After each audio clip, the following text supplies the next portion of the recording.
Imagine, if you will, a village just completely swallowed by darkness. And I'm not just talking about the physical darkness of a raging violent storm outside, we're talking about a deep, suffocating psychological darkness. Well, welcome to today's Explainer, where we're going to unpack a truly brilliant and honestly pretty terrifying fantasy story about a cursed village. We're going to dive deep into the anatomy of fear, the very real dangers of passive acceptance, and ultimately the incredible power of human unity. By breaking down the narrative of this haunting tale, we'll see exactly how a supernatural horror story serves as a pretty much perfect mirror for our own real-world struggles with despair. This night is disastrous. The wind sounds like someone groaning. The witch has definitely come out today. I mean, wow, talk about an eerie way to set the mood. This is how our story kicks off, dropping us right into the intense paranoia of a family just huddled inside their home. To them, the wind isn't just howling, it's literally groaning with malicious intent. This immediately sets the stakes for us. The fear we're seeing here isn't just some vague, lingering anxiety. It's a tangible, paralyzing dread that completely dictates every single action these villagers take. They are absolutely terrified to even step foot outside, totally convinced that the stormy night itself is basically a harbinger of death. All right, let's jump right into the first part. The cursed village and the witch's terror.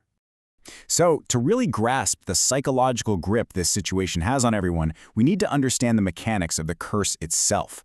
These villagers are dealing with a recurring, inescapable nightmare. Basically, whenever a storm rolls in, this incredibly powerful witch descends upon the village. If anyone happens to be caught outside, she kidnaps them. But she doesn't just kill them. Actually, scratch that. Her method is way more twisted. She turns them into solid stone statues, freezing their final moments of sheer terror and agony. Then, she waits for the full moon to sacrifice these petrified souls to dark forces, which multiplies her own power. It's a fantastic narrative device, honestly, because the witch isn't just taking lives, she is literally weaponizing their fear. She feeds off their despair to grow stronger. Now, what's really interesting about this slide is the stark psychological divide we see right inside the village itself. On one hand, you've got the established mindset, which is championed by the village leader Moral. His whole strategy is pure avoidance. Lock the doors, hide under the covers, and just accept the losses as inevitable fate. When a young boy named Asif goes missing in the storm while trying to tie up his boat, Moral insists they do absolutely nothing. But then contrast that with our protagonist, a young guy named Sohel. When Sohel hears Asif's mother crying right outside their door, his empathy totally overrides his fear. He argues that refusing to help a mother looking for her child isn't survival, it's a complete loss of their humanity. Sohel represents this much-needed spark of courage in a total landscape of cowardice. To really get a feel for the intense pressure here, we've got to look at the timeline. It's a literal ticking clock. Day 1 is the disastrous stormy night where young Asif is taken by the witch. Then, on day 2, the storm breaks, and while searching the riverbank, Sohel discovers something, or rather someone, totally unexpected. And looming just over the horizon is day 4, the full moon. This means the villagers only have a matter of days before Asif and every single one of the previous victims currently trapped in stone are permanently sacrificed to the darkness. The pressure is just immense. Which brings us to the turning point of our explainer. Section 2, Jasmine's arrival, and the moment a sliver of light finally pierces the cursed village.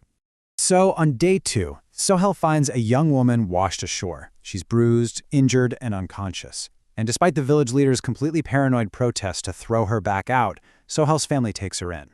This woman is Jasmine. And let me tell you, she is no ordinary traveler. She's a fairy of light from an entirely different realm. In the framework of our story, Jasmine serves as the classic magical mentor archetype. But here's the thing.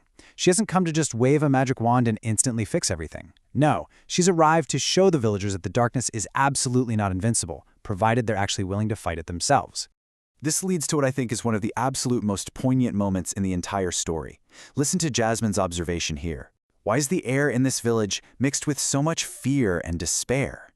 She senses this before she even fully understands the witch's curse. Jasmine recognizes that the witch's greatest trick isn't turning people to stone. It's convincing the village that they're entirely helpless. The fear in the air is literally palpable, and Jasmine accurately identifies that this collective despair is the true curse that needs to be broken first. Okay, let's dive into this, because Jasmine's battle plan is brilliantly strategic. She lays out 3 crucial steps. Step 1, they have to wait for the full moon, because that's exactly when the witch emerges from her dark cave to perform the ritual. Step 2, the villagers themselves must surround the mountain holding flaming torches. And step 3, someone has to get close enough to destroy the witch's magical locket, which is the core source of her power. Notice how step 2 requires the villagers to actively step up? Jasmine cannot do this alone. She absolutely needs the villagers to step out of their homes and physically face their fears. And that pushes us right into Act 3, the village's unity against darkness. This is exactly where the story pivots from being just a spooky, supernatural horror into a really profound commentary on community. When Sohel pitches this battle plan to the rest of the village, we see another massive ideological clash. Moral, the leader, immediately shoots it down. He calls the whole thing suicide. He fully represents that deeply ingrained habit of passive survival. But then, Fatima speaks up. Remember, she is Asif's mother, the boy who was just taken. Fatima boldly declares that she will march to that mountain with a torch herself, even if it means her death, because saving her son is worth the risk. Her resolve is just incredibly infectious. It takes this abstract, lofty concept of fighting evil and grounds it in a mother's fierce, undeniable love. Fatima's courage becomes the exact catalyst that convinces the rest of the village to finally stand up and fight back. Just picture this scene in your head for a second. It brilliantly illustrates the climax of our story. You've got dozens of villagers, people who have literally spent years hiding in the dark, and now they are marching boldly up a mountain toward the witch's cave, holding blazing torches high. The torches here are incredibly symbolic. Yes, sure, they provide literal physical light to weaken the witch's shadow magic, but more importantly, they are a physical manifestation of the villagers' newfound inner bravery. By simply standing together out in the light, they are completely stripping the witch of her single greatest weapon, their fear. During the big confrontation, the witch actually mocks Jasmine, the fairy of light, claiming that many fairies have tried to defeat her before and failed miserably because they fought alone. Jasmine's response is this magnificent quote right here. "I am not alone. I have the courage and love of the people of this village with me." Think about that. The witch's dark magic feeds on isolation and fear. But Jasmine's light magic is amplified by unity, love, and community courage. The villagers standing behind her aren't just an audience watching a fight. They are the literal battery that powers her ability to push back against the darkness. All right, we've made it to the grand finale, the destruction of darkness and the final lesson. The battle is raging, the light is clashing with the dark, but the witch is still incredibly powerful. So, the crucial point is exactly how this battle is won. As Jasmine struggles against the witch's overwhelming dark energy, it's actually not a magical spell that saves the day at all. It's human action. Sohel, using the massive distraction of the battle, sneaks up right behind the witch and uses a sharp stone to violently shatter her magical locket. Bam! The moment that locket breaks, the witch instantly turns to ash, and just like that, the terrible curse is lifted.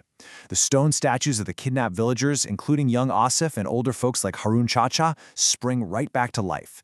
It is the ultimate triumphant victory of human courage over supernatural evil. So, what's the big takeaway from all this? Let's distill what we've learned, because these core lessons are so profoundly relevant to our own everyday lives. First off, fear paralyzes us. The witch didn't defeat the village for years through raw magical power alone. She did it by making them too terrified to fight back. Second, the light and the torches deeply symbolize taking action. You cannot defeat the dark by just hiding from it. You absolutely must illuminate it. And finally, unity is the ultimate weapon. Jasmine couldn't win alone, and honestly, neither could Sohel. It required the collective courage of the entire community to finally shatter that cycle of trauma. With the village finally safe, Jasmine's mission is officially complete, and she has to return to the realm of light. But before she goes, she leaves them with this really beautiful, enduring promise. Whenever you are afraid, look at the sky and see the brightest star. Think of it as me giving you courage. I just think it's such a wonderful way to end the narrative. She's giving them this permanent, visual anchor in the sky.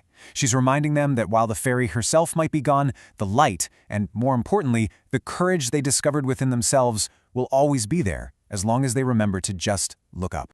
Which brings us to the end of our explainer today, and to a question I really want to leave you with.